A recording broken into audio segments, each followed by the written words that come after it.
Hello everyone, welcome to the world of stories. और आ गया हूँ फिर से मैं आप लोगों के सामने एक और नया रियल सुपरनैचुरल एक्सपीरियंस लेकर। ऑप्शंस। लाइफ में कई बार हमें ऑप्शंस मिलते हैं, हमें नहीं पता होता कि कौन सा ऑप्शन सही है, कौन सा ऑप्शन गलत है। लेकिन कई बार जब हमें ऑप्शंस मिलते हैं तो वो हमसे हमारी सबसे प्यारी चीज़ और मनी, इन दोनों में से किसी एक को सिलेक्ट करने को कहता है।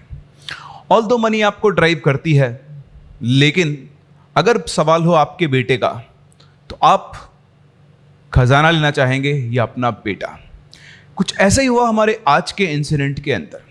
हमारा आज का इंसिडेंट हुआ है राहुल आर्य के साथ, जो कि एमपी ग्वालियर से बिलोंग करते हैं। हम कहानी में आगे बढ़ें उससे पहले अगर आपके पास भी ऐसा ही कोई रियल या फिर सुपरनैचुरल एक्सपीरियंस है, कोई इंटरेस्टिंग स्टोरी है, तो आप मेरे साथ शेयर कर सकते हैं princeofchemistry22@gmail.com।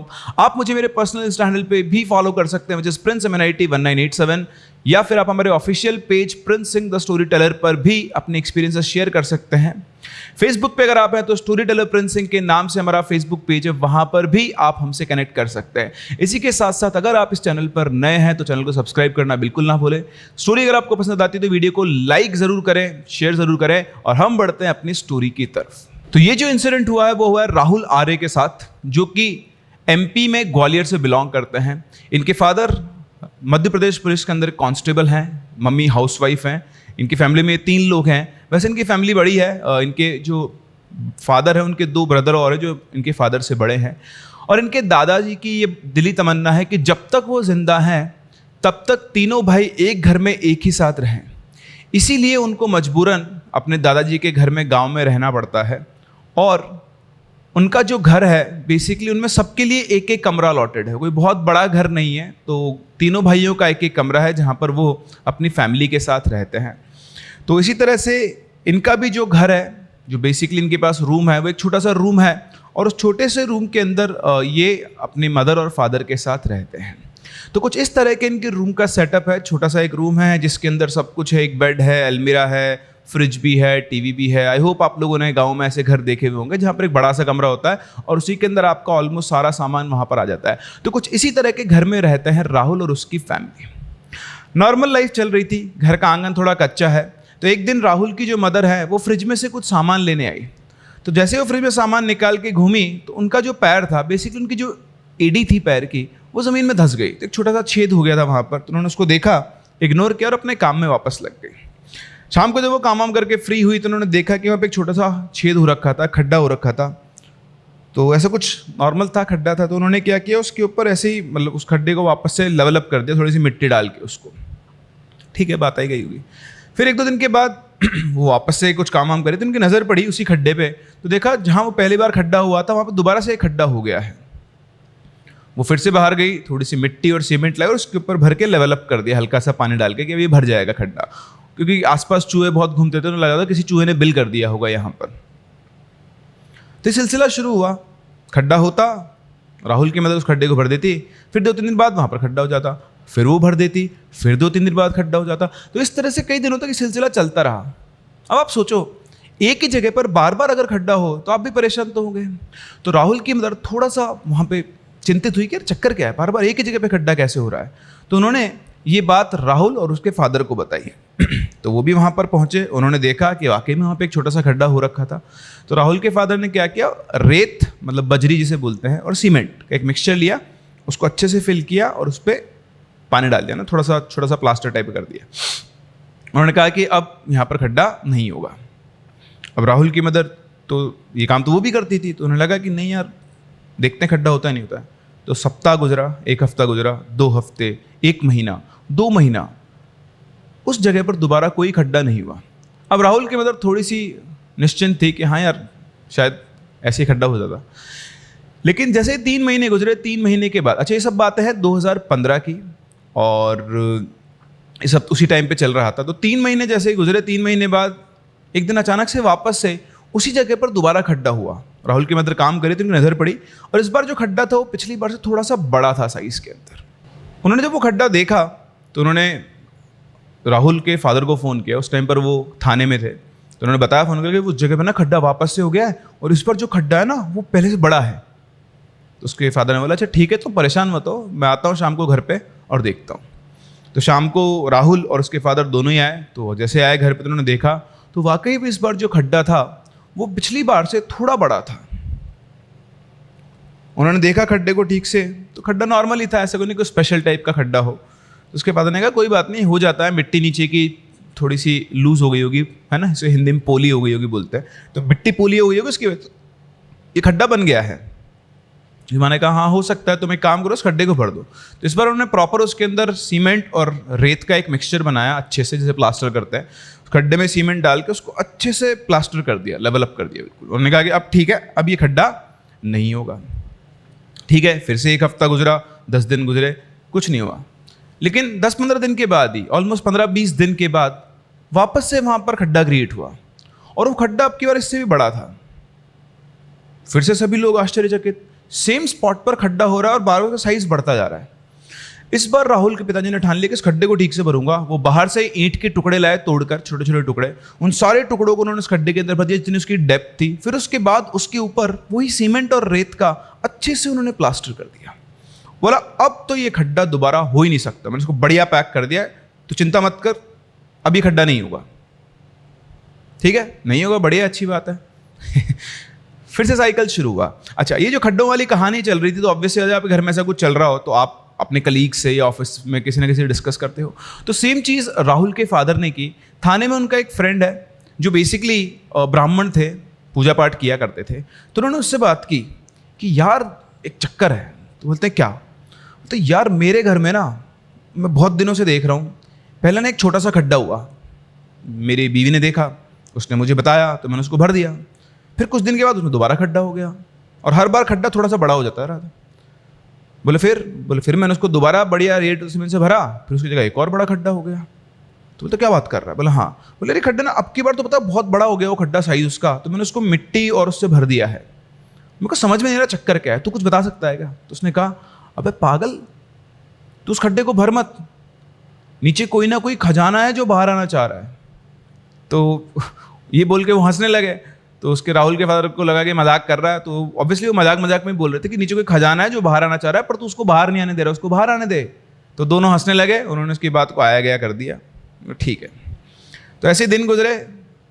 करीबन जिस दिन उन्होंने मिट्टी से उसको, ईंट से उसको भरा था, उसके बाद करीबन 20 या 22 दिन के बाद दोबारा वहां पर एक खड्डा हुआ। इस बार ऑब्वियसली खड्डे का साइज पिछली बार से थोड़ा सा और बड़ा था। खड्डा होते ही सबके सब लोग, अब आप सोचो, है ना, घबरा गए एकदम से कि यार बार बार एक ही जगह पे खड्डा हो रहा है, इसका साइज बढ़ता आ रहा है, कहीं ना कहीं कुछ चक्कर तो नहीं है। तो राहुल की जो मदर थी, उन्होंने उसके फादर से बोला ये खड्डा बार बार एक ही जगह पर हो रहा है, अब कौन सी बला आने वाली है हमारे ऊपर। तो राहुल के जो पिताजी थे थोड़े, क्योंकि पुलिस वाले हैं तो स्ट्रांग तो होते ही है ना, मेंटली भी स्ट्रांग होते हैं। तो उन्होंने कहा तो पागल है क्या, कुछ भी बला नहीं आने वाली है, रुक जा, मुझे खड्डा देखने दे। तो उन्होंने प्रॉपर टॉर्च जलाकर उस खड्डे को अच्छे से देखा।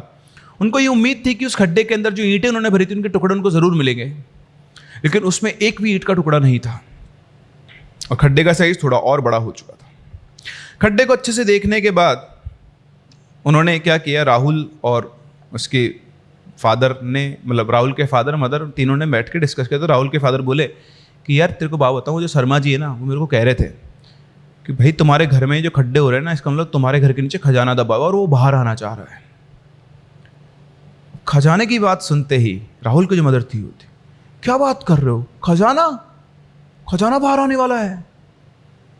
बोलते हैं हाँ, मेरे को तो शर्मा जी नहीं बोला। अच्छा ठीक है, तो फिर खुद के देखते हैं। आप समझते हो पैसे का मामला आ जाए, जब आप सोच सकते हैं कि जब वो एक ही रूम के उसमें रहते हैं तो पैसे की तो किल्लत रही होगी, ऑब्वियस सी बात है। तो पैसे का नाम आता है, उसको बोला ठीक है चलो हम इस खजाने को बाहर निकालते हैं। तो उसने कहा ठीक है, कोशिश करते हैं, देखते हैं क्या निकलता है, जाओ इसको खोदने के लिए कुछ लेकर आओ। तो घर में कुछ और ज़्यादा तो था नहीं, तो घर में मतलब किचन के अंदर उसकी मदर गई और एक वो हंसिया होता है जिससे घास काटते हैं, वही ले आई। उससे राहुल के फादर ने उसको खोदना शुरू किया, मिट्टी बाहर निकालते गए, खड्डा खोदते गए, खड्डा गहरा तो हो गया। करीबन 4 फीट 5 फीट के आसपास खोदने के बाद भी कुछ नहीं दिखाई दिया, सिर्फ मिट्टी मिट्टी थी। बस एक ही बात थी कि वो ईंट के जो टुकड़े थे वो इतनी खुदाई के बाद भी कहीं नहीं मिले। 4-5 फीट खोदने के बाद उन्होंने बोला, लगता है वो मजाक ही था। बोलते हैं हाँ, हमारी किस्मत में धन कहाँ है, अब क्या करें इसका। तो बोला अब तो रात हो गई है, अभी तो इसको छोड़ते हैं, सुबह इसको कवर करेंगे, है ना। तो उन्होंने वापस से उसमें मिट्टी डाल दी, और राहुल की मदर ने क्या किया कि उस खड्डे के ऊपर एक छोटी सी चटाई बिछा दी, ताकि कोई आए जाए घर में क्योंकि सुबह तो उनको ऑफिस जाना था, तो कल आके ये काम करेंगे। तो चटाई उन्होंने बिछा दी ताकि कोई भी अगर कमरे में आए तो उनको एक खड्डा दिखाई ना दे। और इसके बाद वो लोग सो गए। ठीक है, अब अगले दिन जो राहुल के पिताजी थे वो जब थाने से आए तो अपने साथ में एक पुजारी को ले आए। ठीक, अच्छा, ये खड्डे को भरने का करने का सारा काम ये लोग गेट बंद करके किया करते ताकि किसी को कुछ पता ना चले। इस खड्डे के बारे में सिर्फ इस घर में 3 ही लोगों को पता था, घर में किसी और को इन्होंने कुछ भी नहीं बताया था। तो वो एक पुजारी को लेकर आए। तो राहुल के पिताजी ने पुजारी से को दिखाया वो खड्डा और पूछा कि पंडित जी ये खड्डा रोज रोज हो रहा है, क्या करें इसका, क्यों हो रहा है, पहले तो ये बताओ। तो पंडित जी ने थोड़ी देर उसको अच्छे से देखा खड्डे को, थोड़ा अपना जो भी उनकी शक्ति सिद्धियाँ थी उससे उन्होंने बोला कि यार बात तो तुम्हारी बिल्कुल सही है, तुम्हारे जो दोस्त ने कहा है इस घर के नीचे खजाना है और ये खड्डे इसीलिए हो रहे हैं। तो बोलता है पंडित जी मैंने ये खड्डा खुद के देख लिया है, कोई खजाना वजाना नहीं है। तो पंडित जी बोलते हैं ना, यू विल अंडरस्टैंड कि पंडित जी ने क्या बोला और क्यों बोला। तो पंडित जी बोलते हैं नहीं नहीं नहीं नहीं, खजाना ऐसे नहीं निकलेगा, खजाना निकलेगा पूजा पाठ से, और जितना भी खजाना निकलेगा उसमें आधा हिस्सा हमारा होगा। तो उसके पिताजी बोलते हैं ठीक है पंडित जी ले लेना, हमारा क्या लगा, आप निकालोगे आपका आधा हिस्सा आप लेना। तो जो राहुल की मदर थी बोलती है नहीं नहीं नहीं पंडित जी, हमें कोई पूजा पाठ करके खजाना बाहर नहीं निकलवाना है, अगर खजाना है धन है तो भगवान हमें अपने आप दे दे, हम पूजा पाठ करके तो ये खजाना बाहर नहीं निकलवाएंगे। तो पंडित जी ने बोला जैसी आपकी मर्जी, ठीक है मैं चलता हूँ। तो राहुल के पिताजी ने पंडित जी को रोका, अरे पंडित जी रुको, खजाना वजाना तो जाने दो भाड़ में, तुम ये बताओ ये खड्डा बंद कैसे होगा। तो उन्होंने बोला कि खड्डा बंद करना है। बोला हाँ, आप कोई पूजा पाठ करके इस खड्डे को बंद कर दो, दोबारा नहीं होना चाहिए। तो पंडित ने कहा ठीक है, थोड़ा सा पूजा की सामग्री आएगी, मैं इस खड्डे को बंद कर दूंगा, दोबारा नहीं होगा। तो उन्होंने बोला बताओ क्या लाना है। तो वो लेकर आए, पंडित जी वहीं थे, उन्होंने अपने रूम का गेट बंद किया। पंडित जी ने करीबन 1 घंटे तक कुछ पूजा अर्चना, कुछ मंत्र वंत्र पढ़े और उसके बाद उस खड्डे को बंद कर दिया। उनकी पूजा के बाद राहुल के पिताजी ने उस खड्डे को अच्छे से प्लास्टर करके बंद कर दिया। अब महीने गुजरे, मतलब ऑलमोस्ट 2015 इसी चीज़ के अंदर प्रोसेस में गुजर गया। लेकिन पंडित जी ने जिस दिन से खड्डे को बंद किया उस दिन के बाद दोबारा उस घर में खड्डा नहीं हुआ। अब एक रात जो राहुल था, बेसिकली इनके सोने का सेटअप ऐसा था जैसे पलंग इस पे राहुल सोता था और मदर फादर इसके नीचे सोया करते थे। तो राहुल पलंग पे सो रहा था, सोते सोते पता नहीं उसे क्या हुआ, उसका शरीर बहुत तेज़ कांपने लगा और वो बहुत तेज़ तेज़ सांसें लेने लगा। वो इतनी तेज तेज सांसें ले रहा था कि उसकी सांसों की आवाज़ सुन के उसके पेरेंट्स जागे, उसके भागकर उसके पास में तो देखा वो बहुत तेज़ी से हिल रहा है, कुछ उसको मतलब ऐसे आँख में हिला रहा है, सिर हिला रहा है बहुत तेज़ तेज़, और बहुत लंबी लंबी वो सांसें ले रहा है। उसको उसकी मदर ने उठाने की कोशिश की बट उसकी तरफ से कोई रिस्पॉन्स नहीं था। फट उसके फादर आए, उन्होंने उसके गाल पकड़ा, उसको हिलाया बहुत तेज़ तेज़। जब उसको बहुत तेज़ तेज़ हिलाया तो उसकी आँख खुली और आँख खुलने के बाद ही बहुत तेज़ काँप रहा था। उसके फादर भाग के मंदिर पे गए, एक छोटा सा शिवलिंग था उनके पास, उन्होंने उसके माथे के ऊपर रखा, तब जाकर कहीं राहुल थोड़ा शांत हुआ। तो जब वो शांत हुआ तो उठा वो, तो उसने देखा कि उसके मदर फादर बड़े चिंतित, उसकी मम्मी जो है आंखों में आंसू ली सामने खड़ी है, रो रही है। उसने बोला क्या हुआ मम्मी। तो उन्होंने बोला कि बेटा तू बहुत बुरी तरह से काँप रहा था, क्या हुआ तुझे। तो बोलते पता नहीं, मैं तो ठीक हूँ। बोलता अभी जो हुआ तेरे को कुछ भी याद नहीं है।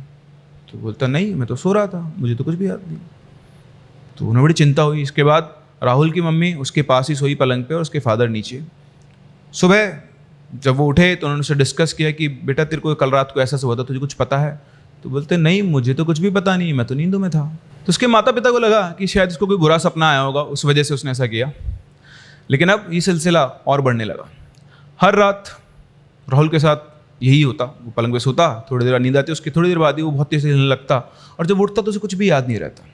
पहले ये चीज़ सिर्फ रात में ही हुआ करती थी, धीरे धीरे इसकी इंटेंसिटी बढ़ने लगी और दिन में भी उसके साथ ही होने लगा। कहीं भी बैठे बैठे अचानक से वो बहुत तेज हिलने लगता, कभी बैठे बैठे रोने लग जाता, कभी बैठे बैठे बहुत तेज हंसने लग जाता। चीज़ें इस कदर बढ़ रही थी कि राहुल अब अपने बारे में भी धीरे धीरे भूलना शुरू हो गया था। वो कभी गांव के अंदर नहीं, डीप गांव के अंदर वो कभी नहीं गया था जहाँ की बोली थोड़ी अलग होती है, लेकिन वो गांव की भाषा बोलने लगा, छोटे छोटे शब्द वो गांव की भाषा के यूज़ करने लगा था।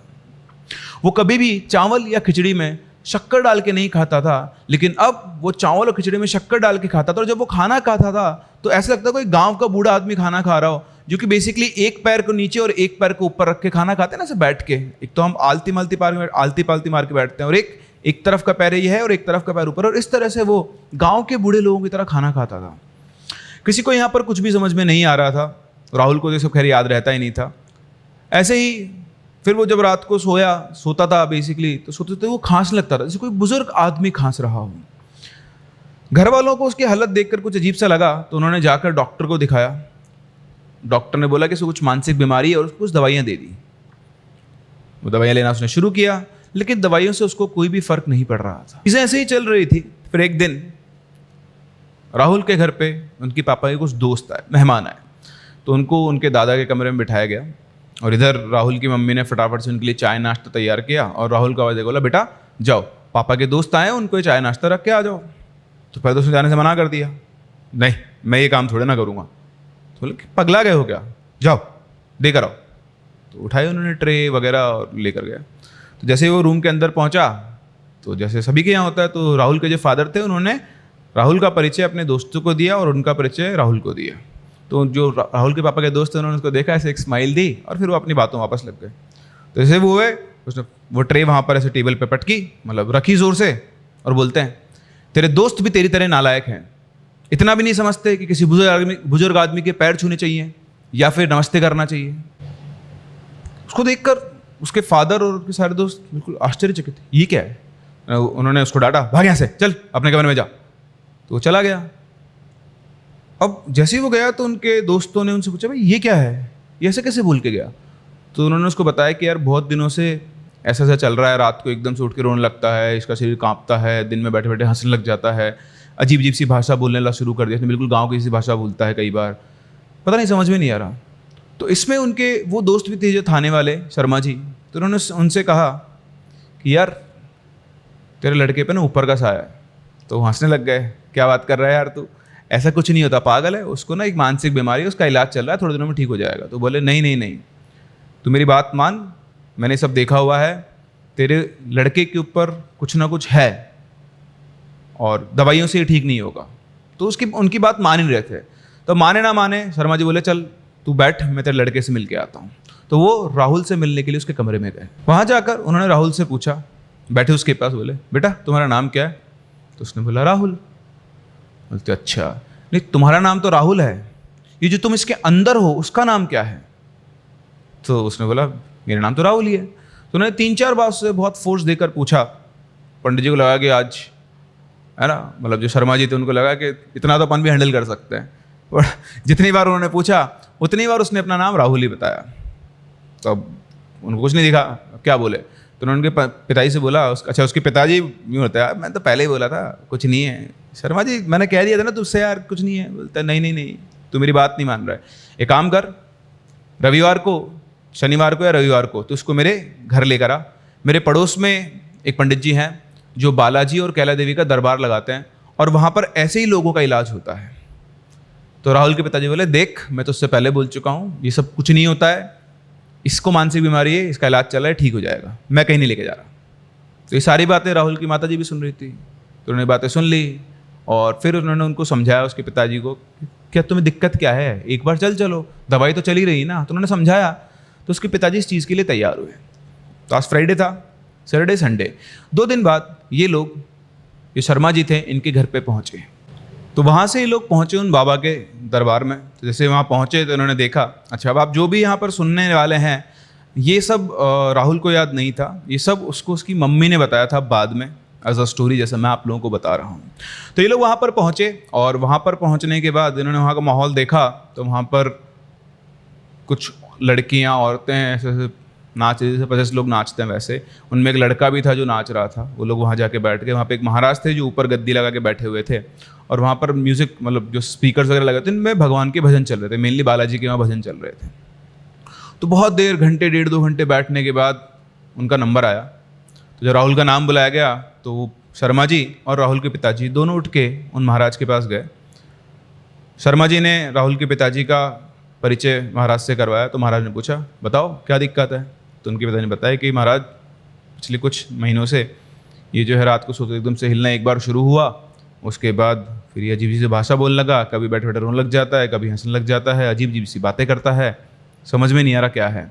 अच्छा, इन सब चीज़ों में वो उनको, महाराज को वो खड्डे वाली बात बताना बिल्कुल भूल गए। तो महाराज ने उसको बुलाया, उसको अपने सामने बिठाया, उसको एक लौंग का टुकड़ा दिया और बोला इसको मुंह में रख, चबा के बालाजी के सामने बैठ जा और आंख बंद कर ले। तो राहुल ने वो लिया जब आया और बालाजी की मूर्ति के सामने बैठ के उसने जैसे आंखें बंद की, उधर से महाराज ने बालाजी के भजन तेज आवाज़ में चलवाना शुरू कर दिया। वो बैठा रहा 5 मिनट, 10 मिनट, 15 मिनट के बाद वो इस तरह से घूमने लगा। कभी वो ऐसे घूमता, फिर उसने अपना सिर ऐसे से करना शुरू कर दिया। वो चाहकर भी अपने आप को रोक नहीं पा रहा था और इस तरह से वो घूमता जा रहा था। थोड़ी देर के बाद वो अपनी जगह पर खड़ा हुआ और इस तरह से नाचने लगा जैसे बाकी लोग नाच रहे थे। सेम वही हालत राहुल की हो चुकी थी। वो उसको कुछ पता ही नहीं था, बस वो झूमे जा रहा था और वो जो गाने थे वो उसके दिमाग पे पता नहीं क्या असर कर रहे थे। करीबन आधा घंटा ऐसे ही नाचने के बाद महाराज जी ने उसको वापस अपने पास हाथ पकड़ के बिठाया, आवाज़ कम करवाई गानों की और पूछा, अब बताओ कौन हो तुम और इसके शरीर में क्या कर रहे हो? तो उसने कोई जवाब नहीं दिया। महाराज जी ने पूछा, बताओ कौन हो तुम और यहाँ क्या कर रहे हो? फिर कोई जवाब नहीं दिया। महाराज जी ने राहुल के बाल पकड़े, एक हाथ से उस गाल पे 2-3 खींच के चाटे मारे। बता कौन है तू, नहीं मैं दूसरे तरीके से निकलवाऊंगा। तो बोलता है मेरा नाम भूरेलाल है। ये नाम राहुल ने अपनी ज़िंदगी में कभी नहीं सुना था, ना ही उसके घर वालों ने कभी सुना था। उसकी माँ तो बिल्कुल शॉक्ड रह गई थी नाम सुन के कि भूरेलाल कौन है। महाराज ने राहुल के पिताजी से पूछा, आप किसी भूरेलाल को जानते हो जिसकी मृत्यु हो चुकी है? तो उन्होंने अपनी बीवी की तरफ देखा, उन्होंने मना किया, उन्होंने नहीं महाराज हम तो किसी भूरेलाल को नहीं जानते। वो वापस से पलटा राहुल की तरफ, कर क्या रहा है तो उसके शरीर में, कहाँ से आया है और इसके शरीर में क्यों आया है? उसने फिर कोई जवाब नहीं दिया जवाब। फिर उन्होंने पकड़ा, फिर उसको 3-4 चाटे मारे और फिर वापस ये सवाल पूछा, बता क्या कर रहा है इसके शरीर में? तो इस बार राहुल बोला, हमारा नाम भूरेलाल है, जई मोड़ा हमको लेकर आया, हम रानीपुर से आए हैं। तो महाराज बोले, ये तो तेरे को जानता ही नहीं है, ये तेरे को कैसे लेकर आएगा? राहुल फिर से बोला, रानीपुर में माता के मंदिर के पास हमारा चबूतरा है, उत्ते कई मोड़ा बैठे हो तो, जो भी बैठे हो तो, और जो जब जाने लगो तो बोलो हमारे संग चल रहे हो तो चलो, तो हमें लगो कि जब मोड़ा हमको बुलाए तो हम आ गए इनके संग। मतलब ये जो चबूतरा था, इसी तरह का एक चबूतरा बना था, उनकी जो बॉडी थी वो चबूतरे के अंदर दफनाई गई थी मंदिर के पास में, और ये उस चबूतरे के ऊपर बैठा हुआ था। कई लोग आगे बैठते थे, तो चलते चलते आखिर में इसने बोला कि हमारे साथ चलना है तो चलो। तो शायद इसने किसी और को बोला होगा और पता नहीं कैसे बोला इसने, इसको भी याद नहीं था। तो इसको जो ये इसकी बॉडी के अंदर जो भी एंटिटी थी उसको लगा कि उसको साथ में बुला रहा है, और उसी दिन से इसके साथ हो गई। तो महाराज ने बोला कि अब तुम इसके शरीर को कैसे छोड़ोगे, चाहते क्या हो तुम? तो उसने बोला कि मैं इसके साथ बहुत दिनों से रह रहा हूँ और लड़का मुझे बहुत पसंद है, मैं इसको अपने साथ लेके जाऊँगा, मैं इसको अपना परम शिष्य बनाऊँगा। तो महाराज बोले, नहीं ऐसा हो ही नहीं सकता, लड़का तुझे नहीं दे सकते, ये तो इनके माता पिता की इकलौती संतान है, ये तुमको नहीं मिल सकता है। तो राहुल बोला कि इसके परिवार को जितना धन चाहिए ज़मीन से निकाल ले। तो महाराज बोले, ज़मीन? कौन सी ज़मीन और कहाँ? तो राहुल फिर से बोला, इनके घर में खड्डे होते हैं, वो खड्डे मैं ही करता था, मैं इस लड़के को बहुत सारा धन देना चाहता था, लेकिन खुदाई इस लड़के ने नहीं, इसके बाप ने की, इसलिए इनको धन नहीं मिला। ये बात सुनते ही महाराज वापस से उसके पिताजी की तरफ घूमे।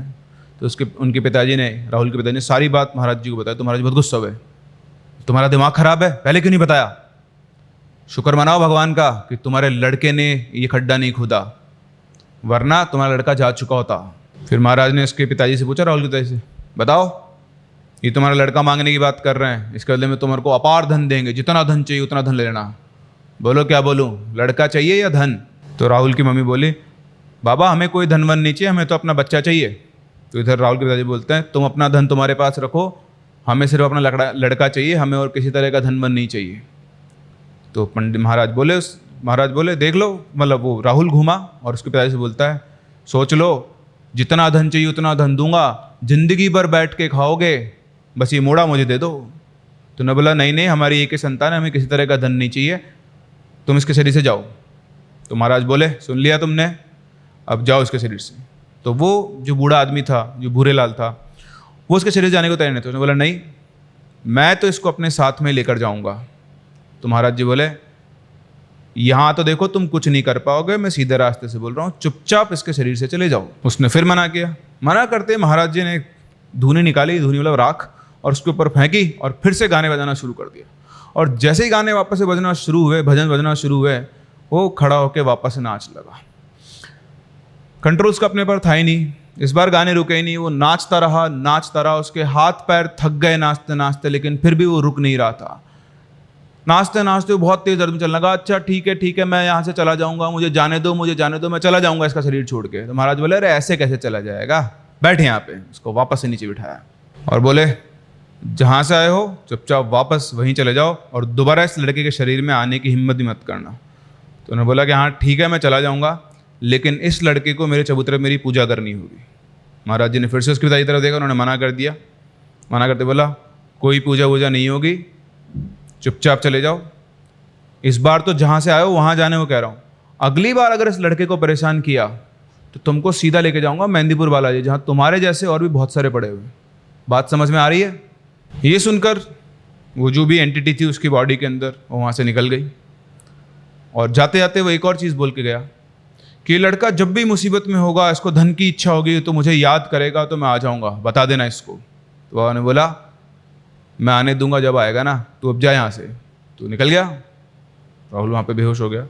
5-10 मिनट तक वो वैसे ही बेहोश पड़ा रहा। फिर बाबा जी गंगा जल लेकर आए, उसके मुँह पे छींटे मारे तो उसको थोड़ा होश आया। होश आके उसने देखा चाहा तो सभी लोग उसी को बड़ी अजीब सी निगाहों से घूर रहे थे। उसने अपनी आवाज़ में अपनी मम्मी से बात की, तो उन्होंने बोला, बेटा कुछ नहीं, तो ठीक है।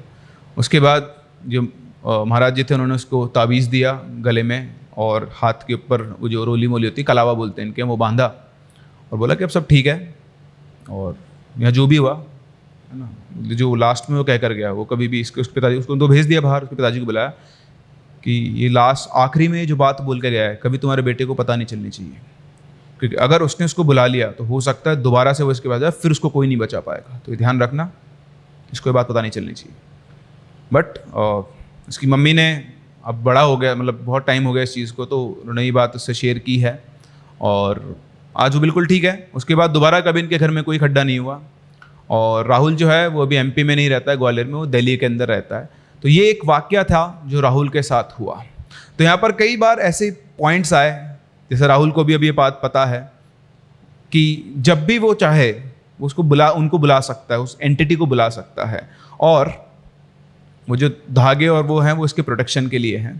तो एक इजी रास्ता उसको पता है। तो मेरा पहला क्वेश्चन है आपसे, अगर आपको पता हो कि एक ऐसी एंटिटी है जो आपको इस दुनिया में जितना चाहो उतना धन दे सकती है, बस आप उसके शिष्य बन जाओ, तो क्या आप उस एंटिटी को बुलाना चाहोगे? क्वेश्चन नंबर 2, अगर ऑब्वियसली ये क्वेश्चन ये पूछना बिल्कुल एब्सर्ड है कि अगर आप राहुल के माता पिता की जगह होते तो ऑब्वियसली हर किसी को अपना बच्चा चाहिए, किसी को भी धन नहीं चाहिए। और थोड़ा सा एनालाइज करते हैं कि ऐसा क्या हुआ, क्यों हुआ। तो जब वो इस तरह के चबूतरे के ऊपर बैठा हुआ था जहाँ पर शायद इनकी समाधि बनाई गई थी, ये वैसे कोई नेगेटिव एंटिटी या फिर कोई ऐसा नहीं था कि स्पिरिट घोस्ट थी, एक स्पिरिट तो ये थी।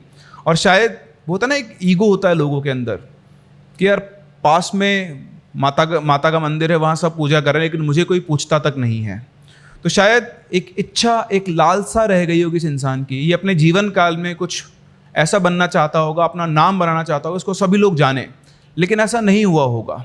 तो जब इसके पास इसको एक ऐसी बॉडी, एक ऐसा इंसान दिखा जिसकी एनर्जी रिलेटिवली लो थी और वो आसानी से इसको अपने कंट्रोल में कर सकते थे या कर सकता था, तो उसने ये काम किया।